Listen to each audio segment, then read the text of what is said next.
সকলকে শুভ দীপাবলির শুভেচ্ছা ও প্রণাম জানাই।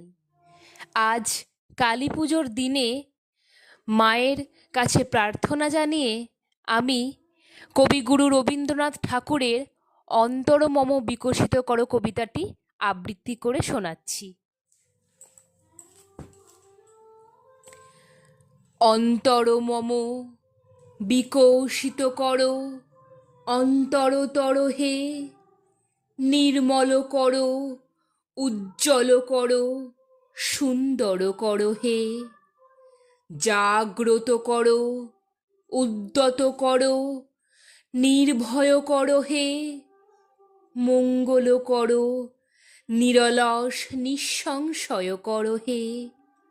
অন্তর মম বিকশিত করো অন্তরতর হে, যুক্ত করো হে সবার সঙ্গে, মুক্ত করো হে বন্ধ, সঞ্চার করো সকল কর্মে শান্ত তোমার ছন্দ।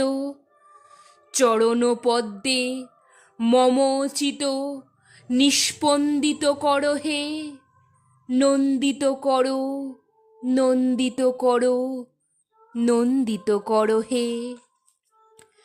অন্তর মম বিকশিত করো অন্তরতর হে, অন্তর মম বিকশিত করো অন্তরতর হে। নমস্কার।